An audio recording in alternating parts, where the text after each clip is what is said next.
Good evening, everyone. It is the Power Hour here at North Grove Brewers in Montague. I'm John Russell, Cal Van Single, setting in today.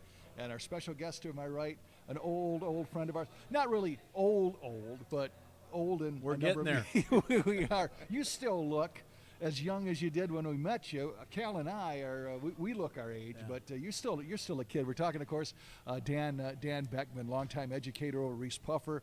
Met him back in the days of Grant. We're gonna talk about all of that stuff. But man, it is so neat. Yeah. You know, I thought you're Good to be here with retired. you. You're retired. I thought you'd have all kinds of time. But boy, it was a bear booking you for this. I mean, you're busier, almost busier now than you were when you were in education. Yeah. Well, you know, I've always said I won't retire. I'll just be repurposed. And so I've been repurposed in a few different areas, and that's kept me very busy. But I'll first start out by saying Cal is always going to be older than me. By about 6 weeks. You're always older. Yes, not, okay. not by very much. As and we're old the men same get age together. now, by the As way. old men get together. Yes, All right, I'm gonna have to separate these guys. I can see. I can see started already. It's starting already. Right? Yeah. Well, why don't we start? You guys go back a long ways. We all do, but it all started with you, Cal. And talk to us, intro in Dan here a little bit. Well, I tell you what, I'm a Grant native and still live in Grant. And many years ago now, you graduated college, and your first teaching job, I believe, was at Grant High School, and that's where you and I met. It was, Cal, and I tell you, that was, I just wrote about the story, and my dad and I thought we were just going to drop off an application because there was an opening at Grant, and he drove me up there, and I went into the high school to drop it off at the superintendent's office, who was Charles Batway at the time, and I saw that the principal's name was Carl Hartman, and Carl Hartman had roots here in White Lake. He was White Lake Community Ed Director, and I was his manager when he coached the JV football team at Whitehall when I was in 6th grade, so that dials way back. Okay. And I wonder if it was the same guy. Yeah. And one thing led to another, and sometimes they say it's who you know, not what you know. Absolutely. And then all of a sudden I meet with Mike Osteen and a couple others, and the next thing I know, I'm walking out with a contract in my hand when I was only going to drop off a resume. And there started our friendship way back, a long time ago, my friend. Do you remember how we met? I can't really. I probably had to be with basketball or something, something related to that. What it was is you came in the summer, and I was short on some help getting a scrimmage, and I had a couple guys like, I had Mark, Brock, and that crew of people. But anyway, you were kind of hanging around the gym, and then I asked you if you'd be interested in doing a little bit of scouting for me. Yes. Yep. And because I was just named the head varsity basketball coach at Grant, and you obliged to that, and you went on some trips for me. I remember you scouted Orchard View Cardinals, and a couple other places. But that's kind of how we met, actually. Yep. I remember now. I did some officiating for you too. You did for some of the summer stuff because it was hard getting officials. It was, and what I remembered most about you was you always said yes. You just said, "Hey, how can I help?"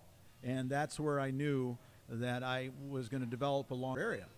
And so I would drive in, and it was a long drive all the way home. So Cal and Lisa would let me come to their home, and they'd usually involved a dinner and then a couple games of ping pong before I would go coach basketball. So I spent a lot of time with Cal and his young family from early on. So good memories, really good memories. Yep. So you're a Whitehall native. Tell us about your journey, kind of from childbirth, your parents up until high school, and tell us about that journey. Well, I am. I'm a proud Whitehall graduate, class of 1977. Cal and I, same year. Whitehall, the class of 1977, it was their centennial class, their 100th class to graduate. Reese Puffer this year will recognize their 65th, and so they're a young punk on the corner compared to a Whitehall or a Montague. Yeah. I went kindergarten through 5th grade in the Muskegon system. And then my parents moved to Whitehall, and I started Whitehall schools in 6th grade through 12th grade. Had a great experience. Was involved with football, basketball, and baseball. Involved with National Honor Society, a German club, varsity club. They had a school newspaper. I was involved in some of those things. I was very, very fortunate that my mother was the high school principal's secretary for 26 years. And so there's good and bad to that. Okay, she knew everything about me, and I couldn't get anything away from her. But we back then, Whitehall was in the Seaway Conference, and so our league rival was not Montague. We played Montague in football. We opened with Montague in football, as they have always done with the Bell, and then we'd play them in basketball and baseball. But that was not our rival. Our rival really was, especially in basketball, Reese Puffer. When I was a junior, that game was so big, we played at the Walker Arena. And back in the early 70s, 74 especially, Reese Puffer was loaded, and so was Whitehall, and the gyms were just not big enough. So we played those down to the Walker Arena. And so had a great experience. And Cal, you had mentioned somebody significant in my life outside of my parents. Jim Red Harris is an iconic legend figure in the White Lake area, especially Whitehall High School. He was someone that coached me in baseball. I had him as a teacher, and I still usually we meet at least every other Saturday morning together, go up to New Era and have a breakfast and mentoring time, as I would say it. I never miss the Bible study. I'll be there tomorrow morning at his house at 6 a.m.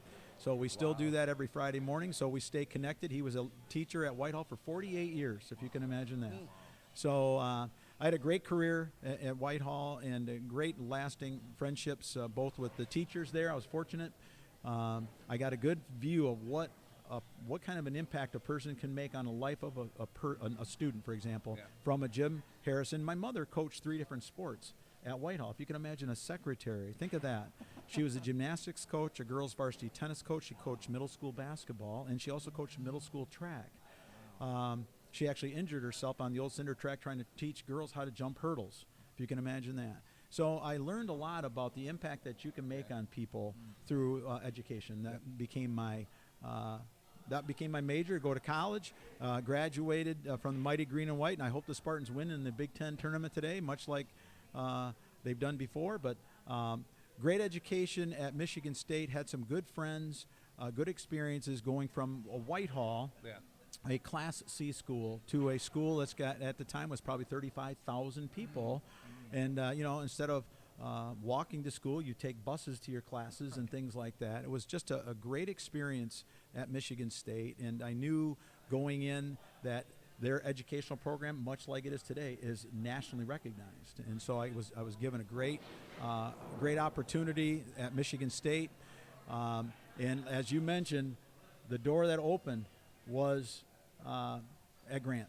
And I remember going into the jobs posting that they had in the student union at MSU, and I was looking for something in the Muskegon County. Well, you think about it, LMN, Newaygo County, was right there. And then I saw a posting for a position at Grant Schools, and I said, well, I'm putting my name in the hat there. And I actually officiated in the old pit. I think, what was the old middle school gym? The old middle school? The old middle school gym. Yep, and that sunken gym. I reffed a game there, and that was my first trip to Grant. Okay. And I remember the restraining lines that they had against the wall and the side bleachers, and they had the little area by the lockers. And I thought it was the coolest gym in the world. I mean, Hinkle Stadium has got nothing on Grant's old middle school gym. Gotcha. But I was able to spend some great years at Grant, and the people that really helped me there early on were Art Willick. Yes, good man. And he was a very good man. Carl Hartman's the guy that recognized me, made sure I got in front of the other principals, and I walked out with a teacher contract, and I had never seen a teacher contract. What I can remember is this, and this is probably going to shock people, but I thought I was rich. My contract was for $14,500 and some odd dollars and some odd cents, but I remember it was $14,500, and that was the starting wage for a teacher contract. And I didn't say, let me think about it. When Mr. Batway pushed it over, he said, how'd you like to be a Grant Tiger? I said, where do I sign? And my dad's eyes about popped out of his head, because getting teaching positions back then, I had a lot of friends that were going to Texas. Sure. They were going they just were not there. I'm going to guess there's grocery bags back then. When I was at the other end of the table in administration, there were times at Reese Puffer where I'd have a social studies job and I'd have 250 resumes.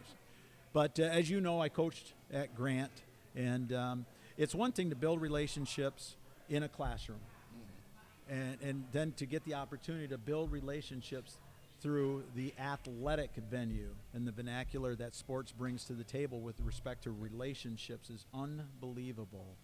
And if you think about a first-year teacher, this doesn't happen often. I was a first-year teacher they asked me to coach the varsity basketball team and the varsity baseball team, and I started up. I started up a varsity club that Grant used to have, and I wanted to see that build. And then Doug Frazier, who was in his last year at coaching at Grant, went to Lake Orion, was involved with FCA, and I was involved with FCA at Michigan State, and so we kept that going. So I had all of those different things on my professional plate while trying to raise a young family, and still driving about 34 miles one way. Yeah. I want to back up real quick, and then we can go forward again. Yes. Whitehall High School, your favorite memory or favorite sports memory? Well, one thing, when I think about sports, I was a good basketball player and I was a good baseball player. And football, I was injured. And actually, Reginald Alexander, if he's around, from Reese Puffer, I used to return punts, broke 3 of my ribs.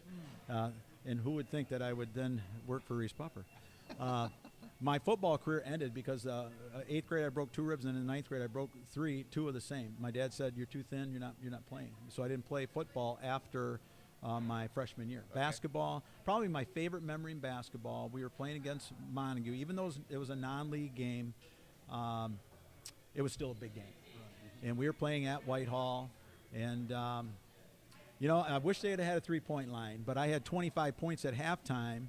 And Montague had as a team had 29, and the coach took me out. We were ahead probably 54-29. I think I hit the first 3 baskets, and then he took me out.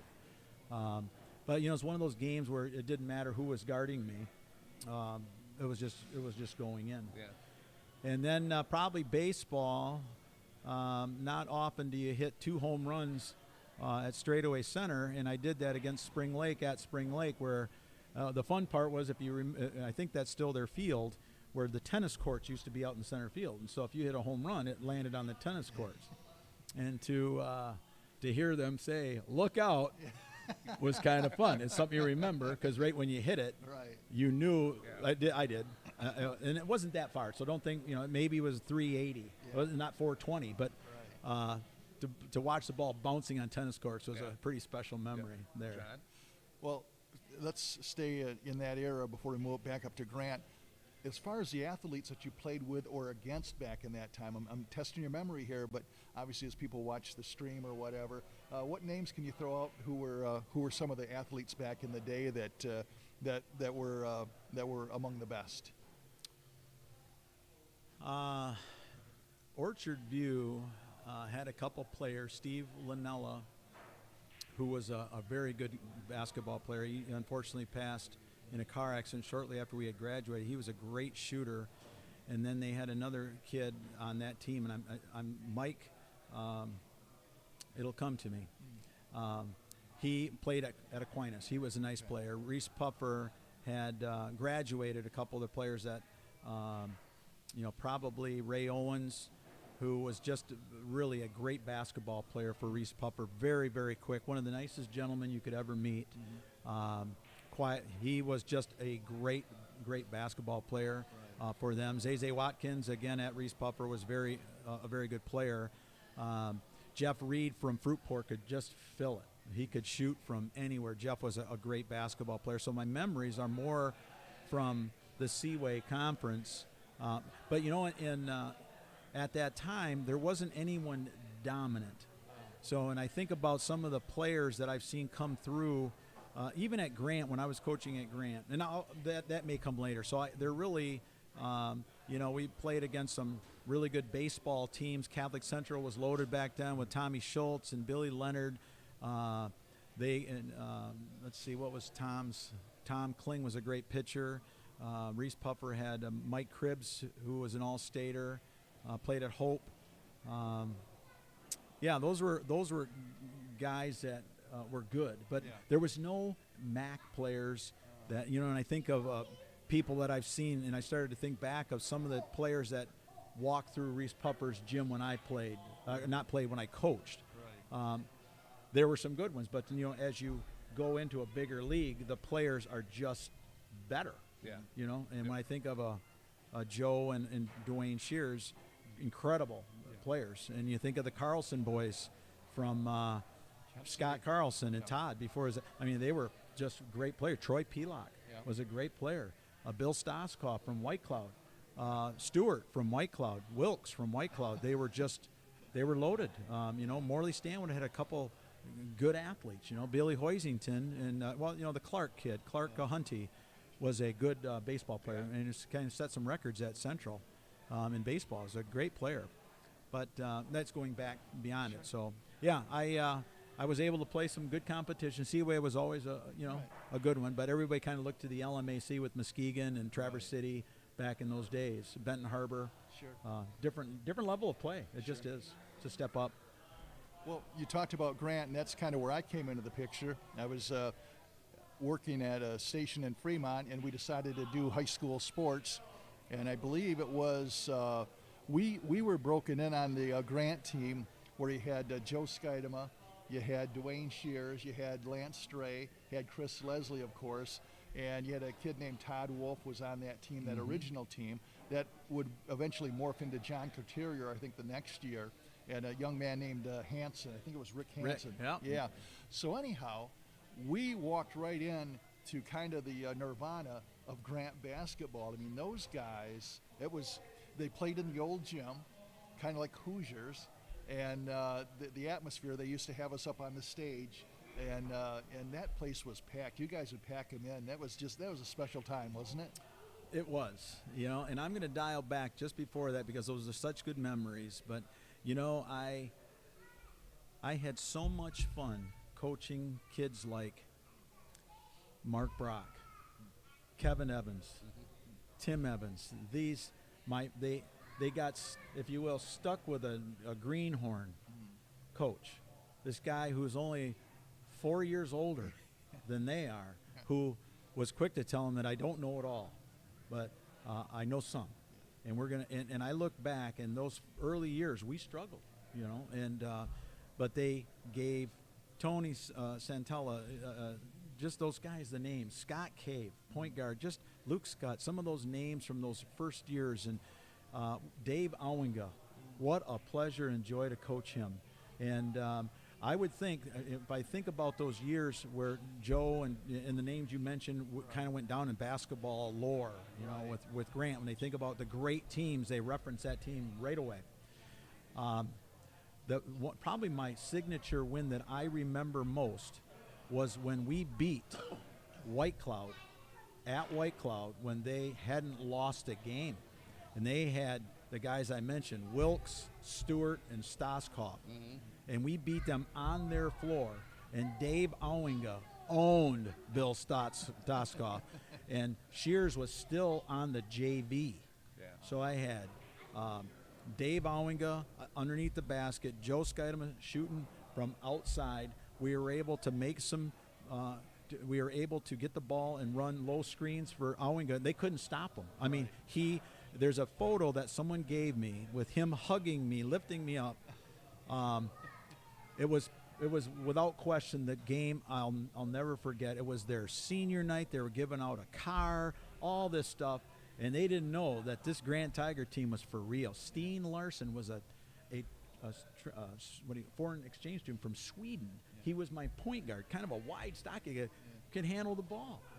So get in, set some screens, and he would run into Stoskoff and knock him on his heels, and now when you get the ball short, little hook in.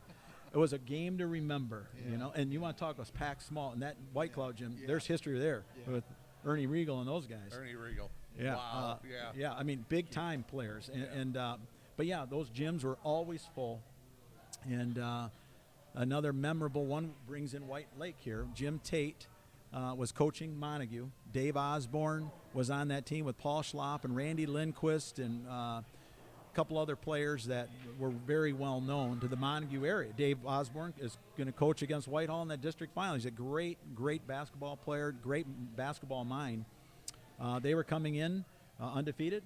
We were undefeated at Grant. And the first thing they called, and they wanted some tickets, and they said, you just got, it's too small. I'm not giving you tickets. And they came, and they had a couple spectator buses, and there was already nowhere to sit. It was full. Yeah. And what people don't realize is and Dave remembers, we put it on them. And I think we beat them by, it was probably 25 points. And then we had to play them again in the regional semifinal. And I tell you this, we got out ahead of them quick. Sure. And if Montague would have had another 8 minutes, it could have turned into quite a game, because we were up by 20 at halftime, probably 18 at the end of the third quarter. We won that game by 6 or 8. Right. And they just started. Brad Van Bergen was coming off the bench, hitting big shots for them. It was never say die. So, and I'll give you one more story. Then Jim Tate, when I went to Reese Puffer, and this is a quick jump, I hired Jim Tate on a golf course. How's that? I had a varsity girls basketball job open. I said, Jim, let's go to White Lake Golf Club and play some golf.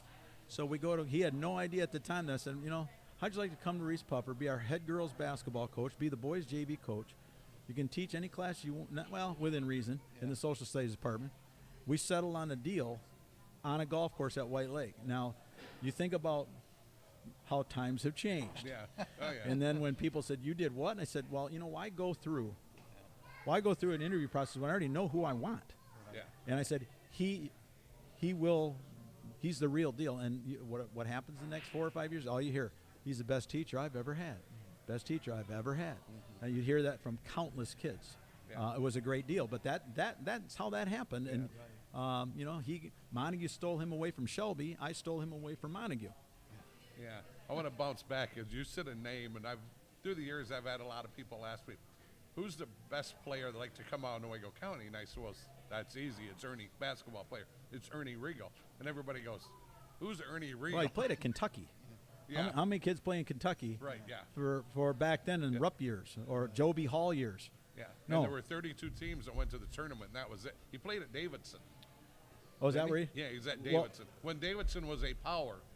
Well, you're talking the old one or the young one? Huh? You're talking about the old?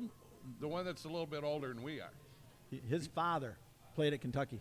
Oh, okay. Well, I'm talking Ernie the son. The Yeah, oldest he son. could play. You got to see now, if you look back on some of those when they say who is the most prolific scorer, that league has had, for White Cloud, think of Ed Canning. Yeah. Ed Canning could Steady shoot Eddie. it from anywhere. Yeah. I mean, he could. Yeah.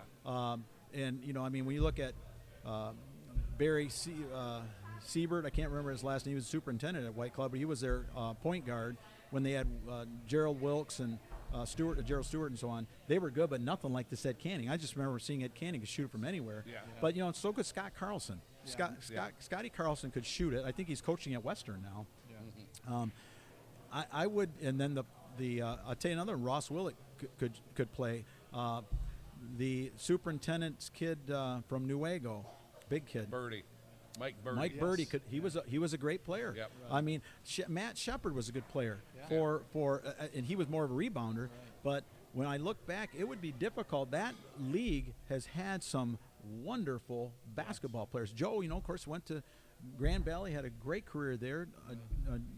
Dwayne had a great career at IPFW and MCC. At MCC, he became best friends with Mike Pumpert, Dave Osborne, and Dwayne Shears. Yeah. They lost in the national championship game, that team. Yeah. It's the farthest that the men's team has ever gone. Yeah. And when I look back, there's so many players in the old Newaygo County League that just were great basketball players. And I don't know all the history. Here's what I remember. I remember going into White Cloud and seeing this thing about Kentucky and Ernie Regal in a shrine outside the gym. I'm going, they had a guy from here? Yeah. I mean, then I realized that what a hotbed White Cloud had been. Right. And I'll tell you what, you want to talk about a tough place to win a game. Yeah. That was a tough place to win Yes. a game. Yep. And and my history with the Newaygo County, think about it, 8 years. Right. That was it. But in that time, Yes. there were some great basketball players. I mean, Dan Davis sat across from me the other night when we were playing Grand Haven. Dan's big, strong guy. Dan Davis was a great basketball player at Newaygo. They lost to Hamilton, who had Kevin Haverdink, who Yeah. ended up playing Yep. in the NFL for the Saints. But that team was loaded with Scotty Bonk and Little Weber, Danny Weber, and that team was loaded. Right. He went on to be a great basketball player at Kelvin. Yeah, Was All-American. MVP, Yeah. I think. But So then I go to this, I transfer into and leave Grant to go to Reese Puffer. And what a tremendous opportunity that was. And I did not know at the time that would be my home for the next 31 years. Yeah. And I will say this, and this rings true. There's the biggest loss, educational loss for Grant that we have ever had, was you leaving. Well, Don't Cal, argue with me. I'm not going to argue with you. You're older than me. I never argue. And we have great educators over there, but losing you to Puffer, and then see what you did as a principal at Reese Puffer, the unbelievable things you did and the impact you had on that school. I can't think of a bigger loss to Grant Public Schools as you. Thank you. Yeah, and I'm going to pull you back to Grant for a little bit. Yep. In that era, you were talking about the great basketball, and I remember the rivalries that you had with Kent City. Sid Smith, the coach over there. Of course, you had the Pelak brothers. You had Todd Carlson. And, boy, what a tragic story with Todd. I mean, he was a great basketball player, went on to play at MCC. And I was working with a guy named Rick Stowe, who was has since been on to be an assistant coach over at Kent City at different times. And we were doing a Kent City game, and I remember this young man came in a wheelchair. And Rick kind of nudged me, and he says, "You know who that is?" And I looked, and I said, "No." He said, "That's Todd Carlson. He was in a really bad car accident." Yeah. And you think, man, if that doesn't change. I mean, the last time I saw him, he was hitting jump shots running the court. And, God bless him. I mean, he lived a good, full life from there and was actually an inspiration, leader for Kent City to come back and help with their practices and stuff like that. But I'll tell you, you see how quickly, you talk about your life lessons, how quickly things can be taken away from you, don't you? Yeah, you do.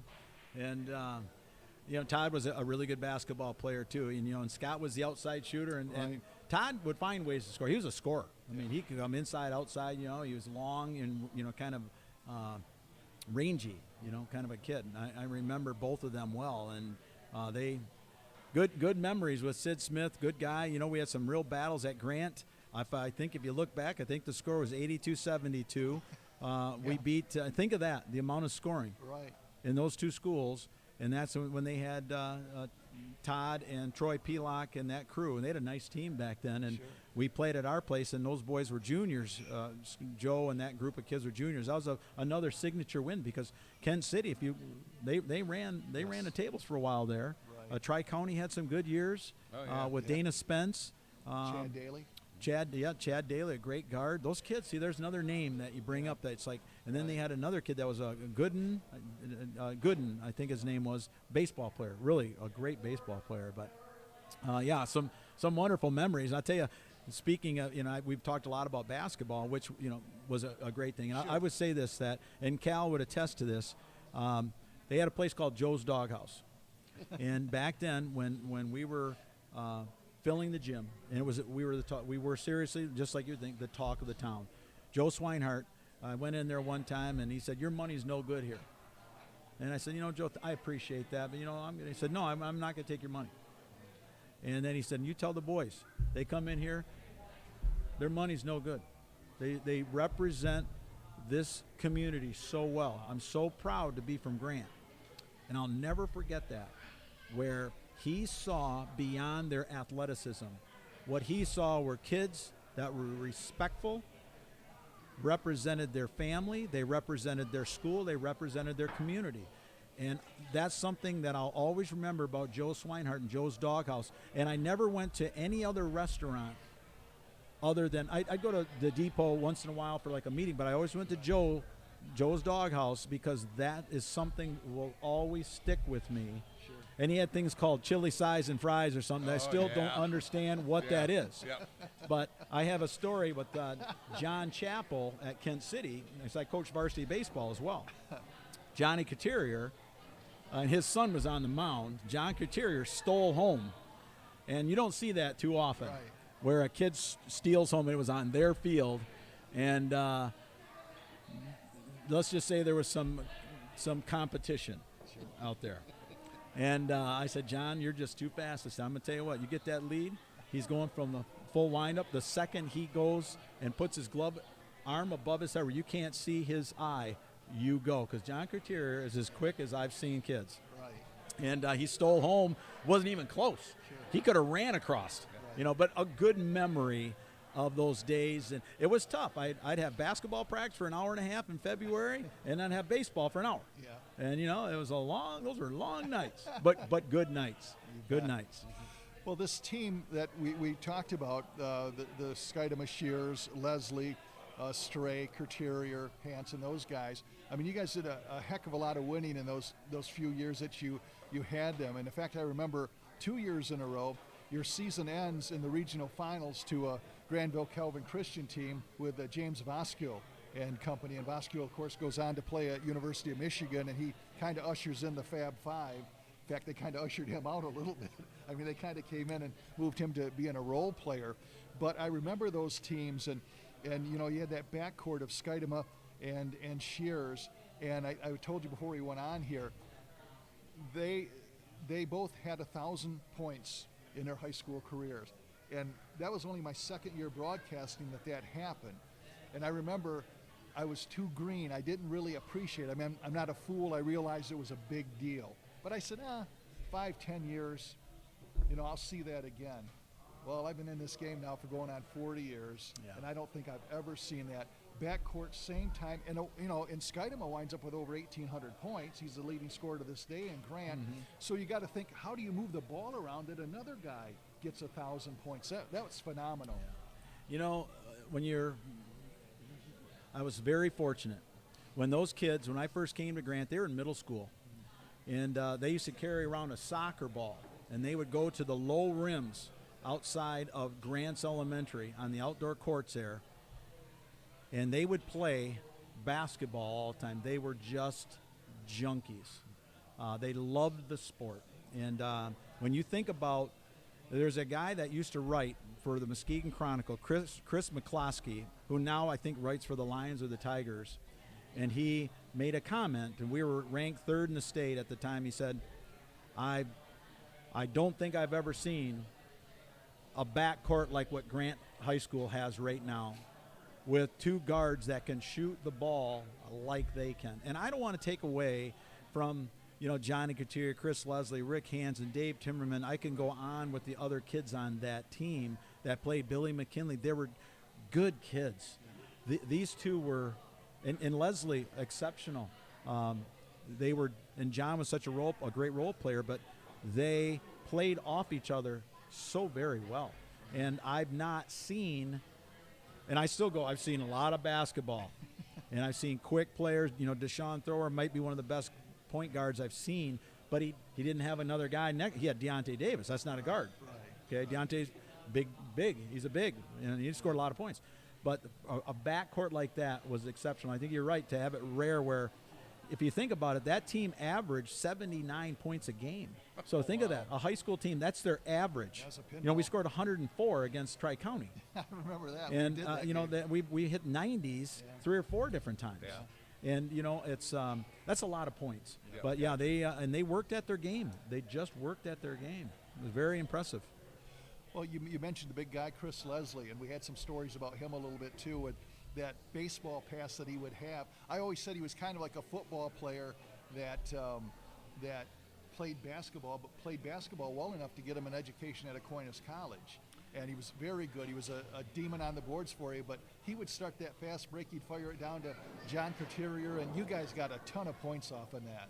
Chris Leslie he did the things that if he were not on that team would have been good. It would not have been exceptional. Les started the fast break, and he finished around the basket. He just wanted to win.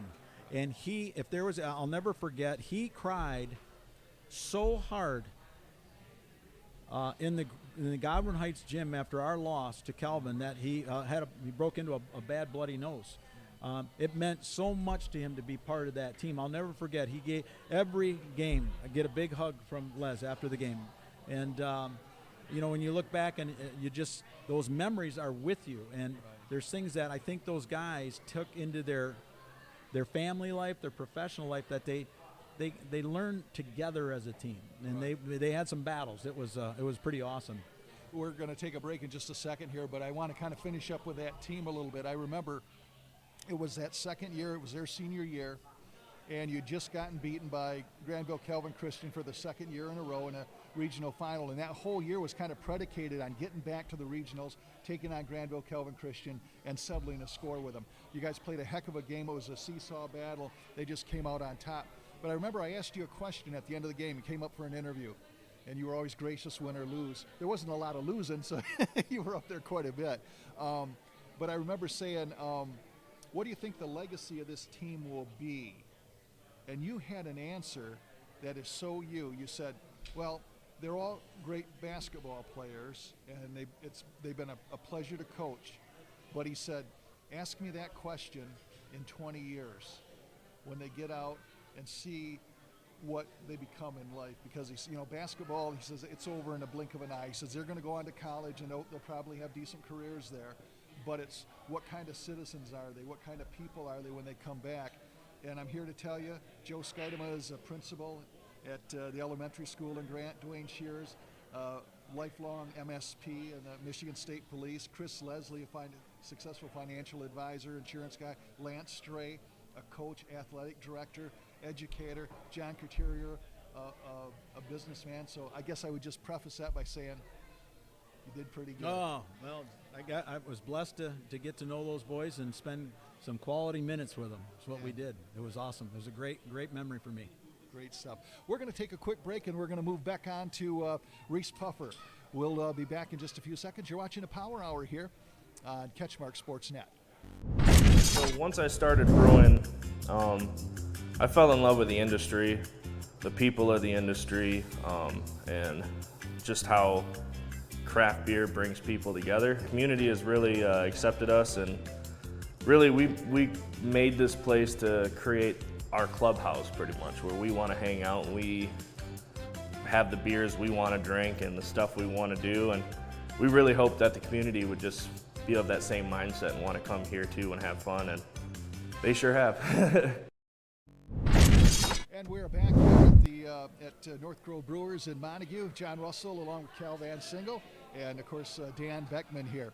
And Dan, let's talk about moving on to Reese Puffer and how that all came about. 8 years at Grant. Was it just kind of time to move on, or how did that all work out for you? Well, and both of you guys know where my faith stands, and I just there was a time where I felt God was calling me to a different position. It looked administration looked interesting and intrigued me, and what happened was I was going to grad classes with Todd Gearlings and Jim Stickney, and we were going to Central. So I was coaching and driving to Central Michigan, to Mount Pleasant, for night classes, and I was able to get my master's back in '85, and so I knew then that I had a secondary administrator master's degree, so I knew I wanted to do something. What I found that I enjoyed was organizing and leading, and there's only so much you can do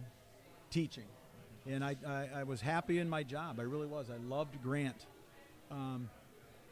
I sometimes felt a little confined by the Bell system, and then teaching the same course, even though I taught biology, and there's some changes, of course, in biology. As I remember when AIDS hit back in '83, it was like that took a lot of time to teach and help kids understand and things. But I felt that there was a move, and when I bring up this divine intervention, I interviewed for the assistant principal athletic director position at Montague, and for some reason the administration afterwards, Roger Finley was the principal, and he said, Roger Finland said, man, what a great interview. I'm looking forward to working with you. And it was like, wow, I was walking out and he's saying things like that. Went pretty well.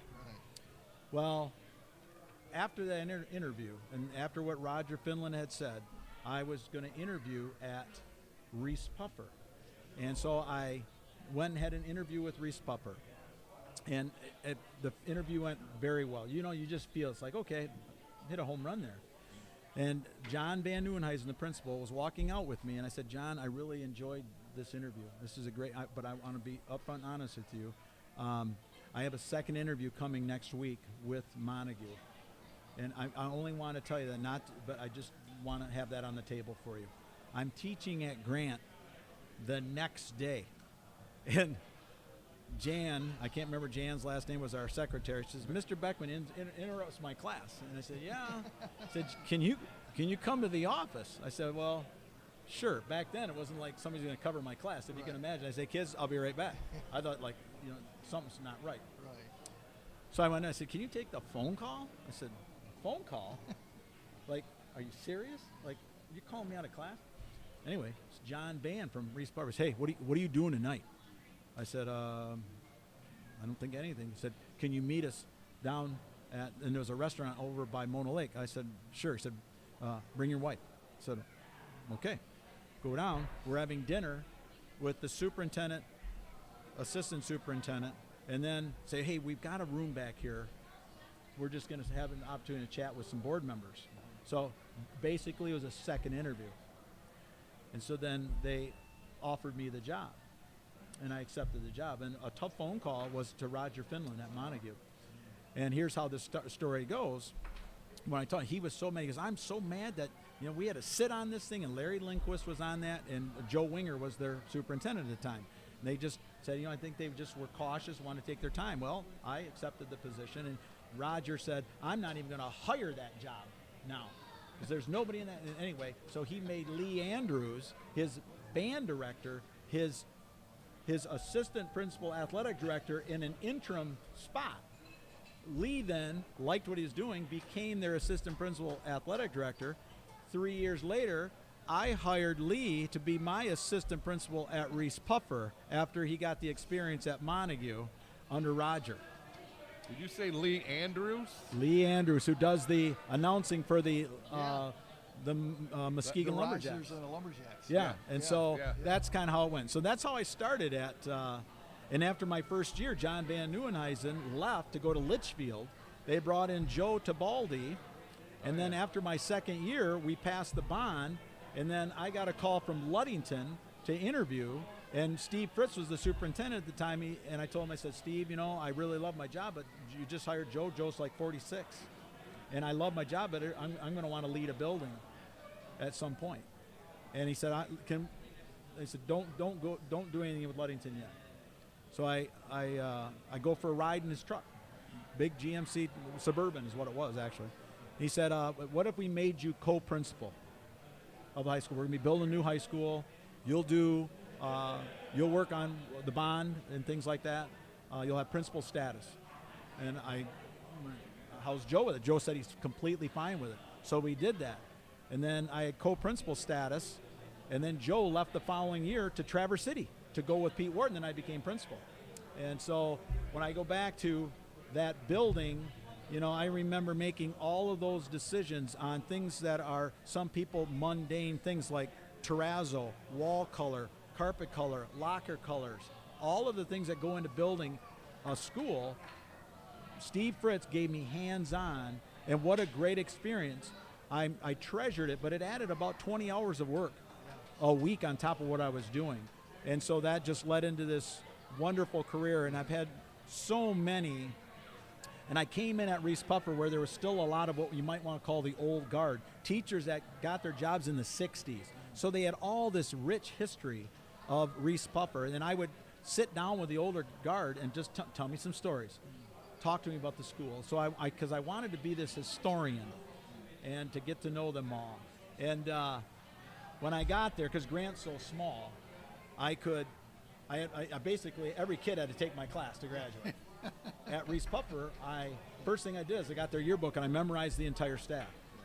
So first day I came in, I would say, Phil, how you doing? Phil Rathman, right? Yeah. Nice to meet you. And I went right down. Then I started to try to memorize kids by the yearbook, so that because it's so important to be able to call a student by their name. So I worked on memorizing the yearbook. And then when I got my first assistant, Steve Cousins, I said, here's the yearbook, and I want you to memorize all the staff, and we're going to quiz you tomorrow. He said, what? I said, Space and Lion. So I want you to memorize them. So he did. And then he started doing the same thing. And I did that with all of my assistants so that they would get to know him. Cliff Sandy, the same thing. I said, here's my last one. I said, here's the yearbook. Memorize them. And he did. He walked in. He knew everybody. And Cliff, I stole from Whitehall. He was their great wrestling coach. But You know, and I think about having that old guard really teach me about the district. That's where you start to fall in love, because you see how much it was a destination. Reese Puffer High School was not one where I'm going to be here for 2 years and look for a different school. These folks, 35, 33, 38 years of teaching. It was just phenomenal. And I enveloped myself into that community. It was really a treasure. So you're talking about teachers, coaches that are serving a long time. And John and I talked about this afternoon on the phone. There have been 2 football coaches on the M37 corridor that have stepped down in the last week. Both of them only there for a short period of time. Why do we not see the Jack Sugars of the world that was there 32 years at Oak Ridge as a head coach? Why don't you see that as much anymore? You know, and Cal, I appreciate you asking that question, because if you're going to talk about coaches at the varsity level, the pressures that are on coaches today, unless you have been in the arena to see. When I was at Grant, different story. When I came to Grant, they didn't even have freshman basketball. The kids, when I came, they went from 8th grade. Joe Skyder went from 8th grade to varsity basketball. You had to grow up in a hurry. The sports themselves were not. I started summer basketballs at Grant. I mean, Randy didn't have summer basketball before I came to Grant. So we did those, and we started doing these tournaments and things. So they started getting into these summer leagues and things. And so what happens is this birth of elite sports, where parents now are sending their kids to camps, and they're playing on the Grand Rapids Storm in basketball, and there's different levels of baseball, and there's travel hockey, and they're all over the place. The pressures on coaches now is so much greater, and I think there's this sense of entitlement to a degree, okay? And some parents might not even see it, where, hey, I spent $1,400 on this camp. My kid's been playing in this thing, and, you know, he's getting time. I expect him to be a star. Right. And unfortunately, that pressure does get to people after a while. And, you know, even in the pros, you know, you see these coaches, the coach at Miami, you do pretty well and you still get fired. Right. I think it's very difficult. Jack Sugars was one of those guys, wonderful human being that spent a lot of years, and he built a program and he stayed with it. You look at administrators, it's the same way. I was unique. I mean, I think there were 6 different principals that had been at Mona Shores over my time. Whitehall, same way, 6, 7, 8 principals over my 31 years. This longevity doesn't last very long. You know, with Nate Ardema, he came to Reese Puffer. He's a wonderful coach. Very happy to have him. Cody Cater coming back, and we're so excited at Reese Puffer to have Cody coach at Reese Puffer. You look at Muskegon. Shane Fairfield's done some wonderful things there, and he understands the fabric of that's woven into Muskegon football. And there's people that will have longevity. But it's not commonplace at all. And when I think of the Muskegon area alone, you see now with what Mona Shores has put together. You know, Mona Shores was when Matt Koziak would tell you, when he was a high school kid. I was at Reese Puffer when he was in high school, and back in the early '90s, Mona Shores was an easy W on the schedule. It's like, hey, this is a game, we're going to get some kids in. They were not a powerhouse. This guy has invested in families, and I think Cody Cater's going to invest in families. And you do that, there's going to be what happens is people see that, you know. And I go back to my Grant days. I made sure that the family, we went camping, we went to Pentwater, we got campsites. And it's like, gang, we're doing this as a family, sure. You know. And so when you involve people like that, I think that's, and you know, the pressures even in administration. It's so difficult today with COVID. COVID's a whole different layer of responsibility and accountability for administrators, and you're go through 2 doors, and you know what they are. They're darned if you do, darned if you don't. And there's things that have politicized both the athletic areas and the school administration areas. And it's unfortunate because we are seeing this setting in our country where there's very little common ground anymore. You're either ultra liberal or you're ultra conservative, and if you're not agreeing with me, we are just not going to be friends anymore.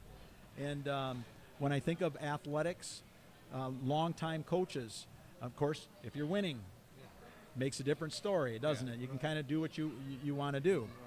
Right. And so I think that's a big key is people want instant gratification. They're going to want Cody Cater. And Reese Puffer's got a wonderful community, and every community has these. Sweet, got a new coach. You're going to be 9-0. Well, let's see. We got to play Muskegon, Mona Shores, Zeeland West. I mean, we play in a pretty tough conference. Cody's going to do just fine. You know, watching him interact, and I'm indirect. I'm not there every day. I hear, you know, the people tell me that he's doing some wonderful things already there. And I've seen Nate Artema a lot, and he's got it going on. And I'm very proud to have him on the sidelines. And so that was a little bit of a bird walk. Well, you kind of led into family a little bit. Let's talk about your family. I remember a young toddler girl back when you were at Grant following you onto the basketball court during a game. They actually had to stop the game. And I'm afraid to ask you now how old that little girl is now. Oh, goodness. But well, you know that's crazy about that, John, is that was the White Cloud game. Yeah. Up in my sister-in-law, Lisa Byam, was babysitting. She was, trying to hold on to Lindsay.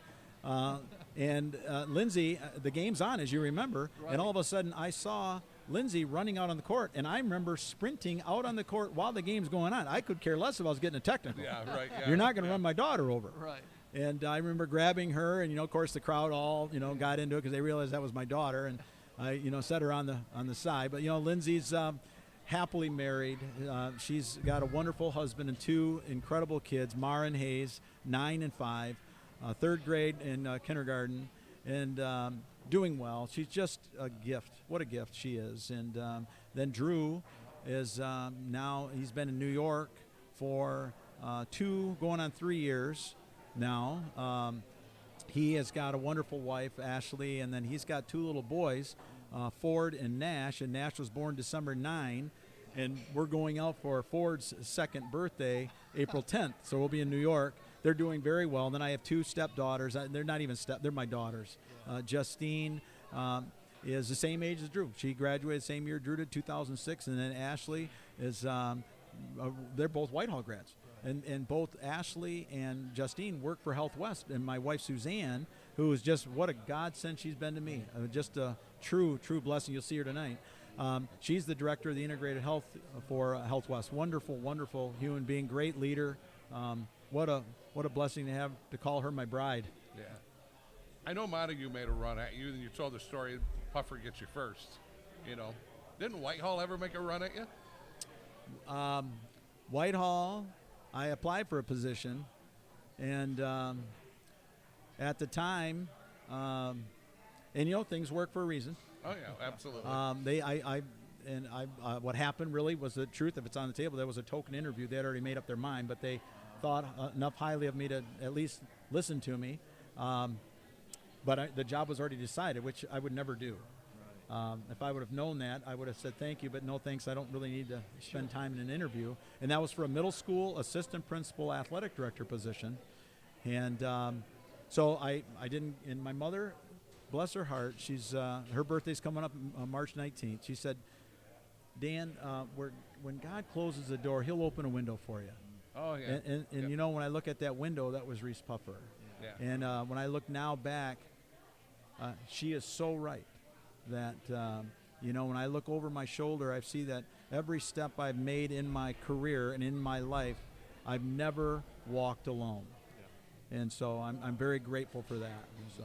Well, let's talk about that a little bit, because Cal and I, not long after you moved to Reese Puffer, we did a basketball game, and you kind of gave us a tour. And we saw his office. And what was neat about Beck's office was you looked up there and you saw pictures of kids. Remember that? Mm-hmm. Just pictures full of walls. And then we walked the halls, with Dan is he's showing us the gym, he's showing us different places. And every kid, it seemed like, says, "Hey, Mr. Beckeman, how you doing?" And I says, "Man, when I was in high school, I was looking for a corridor to duck into when a principal came by." I mean, you were just well loved there, and the relationship that you had with those kids was very special. Yeah, one of the things that I think the teaching staff at Reese Puffer would tell you about me is, and I was very upfront with them. I said, I'm going to tell you as your principal that I will always make decisions by what's best for kids. It'll never be made by what's best for an adult. And I know I turned some people off on that. That's okay, but that I wanted to set that out ahead of time, that's what I was going to do. And it was an easy call. So if there was ever a situation that came up where we would get together as administration, they knew what I would say. Okay, we're going to look at this from what's the best setting decision for kids. And there were times where some of those things took time to mesh out. But when you stay firm on that, one of the old guard, Bob Heaton, the first quote I saw on his board in his classroom, he put a quote up every day. He said, "If you don't stand for something, you will fall for everything. So what is it that you stood for?" And so that was something I told every one of my assistants, is that you always make decisions on what's best for kids. So my first assistant was Steve Cousins. He later became the middle school principal, the superintendent at Reese Puffer, the superintendent at Traverse City. Lee Andrews was my second assistant. He became the principal at Reese Puffer Intermediate. I won't go through all of them, but Paul Klimza, I hired as an administrator at the high school. He now is the elementary principal at RP. Cliff Sandy is now the athletic director. Jenny Anderson was my assistant at the high school. She's now was the middle school principal, now is my replacement. Steve Edwards, I hired as a social studies teacher, became my assistant principal, then middle school principal, assistant superintendent, now is a superintendent. Somebody said, "You're a kingmaker." Yes. And I said, well, you know what it is? I was blessed to surround myself with people that were better than me. And I found that if I surround myself with people that will not say, "Sure, Mr. Beckeman, if that's what you want," I wanted people that would challenge my thinking, and that had kids at the forefront. You look at Steve Edwards, and that man is full of integrity, and he makes very difficult decisions. And I can tell you to this day as we're sitting here that his decisions are always made by what's best for kids. It's that simple. So when you do that, kids sense it. And if you're genuine and you mean it, if a kid says, "Mr. Beckeman, can you come to the cheerleading competition?" If I say yes, I'm there. But I tell them I have something else, but I'll come to your practice. And so it's the little things that mean so much, like knowing their name. And you have to work at it. And now it's difficult because there's so many of them over the years. "Hey, Mr. B, you remember me?" I'm getting ready for this, Cal? I'm getting old. Yeah, amen, brother. Help me. Yeah, amen. We got just a couple of minutes left. I'll finish with a question and give it to my partner here. But obviously they named the field house for you, the Dan Beckeman Arena. And we were joking before we went on. It says, "Hey, you know what? Usually they wait until you're gone before they do that. But it's so special that you're able to enjoy that sort of thing. You were able to enjoy, I saw your farewells. I mean, it was like, this is your life, Mr. Beckeman. And I know it was touching and just the outpouring of love. And there's no way that you couldn't feel that you didn't make a difference. Well, yeah, and that's, Andy Hanishin, longtime educator at Reese Puffer, his father was a principal at Mona Shores. And if you go, before you walk into the Sailor Center, you'll see a sign that says the Bill Hanishin Gymnasium. And he said, when I walk by that, I think of my father, and I think fondly of him, how he was beloved at Mona Shores. And to know that they would do that to recognize a service that I gave to the district over a number of years was certainly moving. And to hear how my children are so very proud. And it's something that I'm sure that in 20 years that the good Lord has me here, when I walk through there and see my name there, it'll just bring back good memories of Reese Puffer for me. And there'll be a day when people go, Who's that dude? Oh, yeah. You know, I played in the William D. Monroe gym at Whitehall. I never met William D. Monroe. So I never saw a picture of him. I don't know who the guy was, but he did something at Whitehall, see? And so that will be something that will live long in the district. Yep. You know, speaking kind of for John and I'm going to kind of go out on a limb here and speak for John. Normally he speaks for me, but I'm the speaker. John and I have both been blessed to meet a lot of educators, and some of them are really good friends now, much like you, great friends. And I've always told people, you are the finest educator, the best educator I have ever met, and that rings true today. Wow. So thank you so much for just coming on with us. And we knew it would be easy. Yeah. We call you like, there's two guys we can interview, and we can ask a question, and we can go get a bag of popcorn. And that's and I hope the viewers aren't getting a bag of popcorn when I'm talking, or they fall asleep. No, but you and Dean Morehouse, you can ask the question, and you're going to have just a very thoughtful. Well, it's going to be a thoughtful answer, but it's going to be thought out. What you're going to say, it's going to be positive. It's going to be uplifting. You know, and just, man, thank you for your friendship. For I'm glad that you guys took the time. 40 years, probably. Yeah. And a highlight for Cal and I was when we were named into the Muskegon Area Hall of Fame. Yeah. You gave our induction speech, and boy, I'll tell you what, I couldn't have thought of anybody better, and did a great job, and we appreciated that. Well, it's nice to sit with a couple Hall of Famers. That's something that you should be very proud of, because what you gave to so many communities. And everybody knows who you are. Yeah. And when you think about the time that you gave and away from family to the benefit of others and the communities that those kids would perform in, don't ever take that lightly. You are treasured voices and people in all of Muskegon, in all of Newaygo and Oceana counties. Yeah. And I could probably go to Ottawa County. You know, some of those is pretty awesome. Yeah.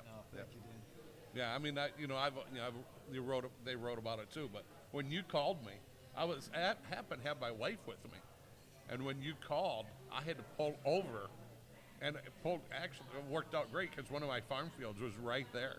And after I got off the phone, I just sat there and cried. You know, just how much it meant. You know, because you know my background of coming up. Yeah. You know, and just my wife's just like, you gotta get a grip, kid. Well, for everybody to know, the first nickname I gave Cal was Golden Throat. Yeah. In his early years, it's like, and he got behind that mic, and it was, you know, he was a duck to water when it came to announcing Grant basketball games, and that goes way back to 1984. Yeah, it's been a long time. Yeah, and that's when you know we struggled a little bit, you know, and but there were still great memories in those days. Yes, great it memories. was.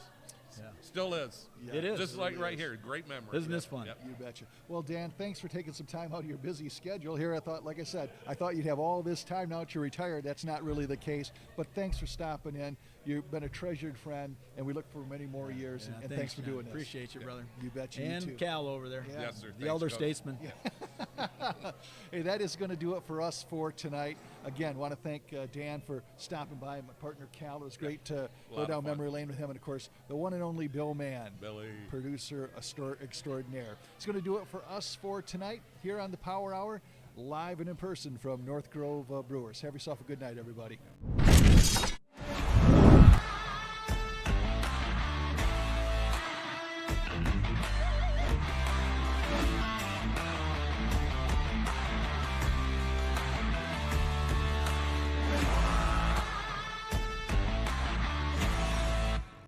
Mortgage, we started in 1987, July of 1987. The company was founded here in Grand Rapids, Michigan. We recruited Mario in to join our company as one of our branches to serve the Muskegon community. He has grown to 5 locations, serving people up and down the lake shore. A lot of companies, they're sometimes in it more for themselves and closing that deal for just the monetary reward. And I think with Mario and his company, it's not just that, and I don't know if that always happens in our world.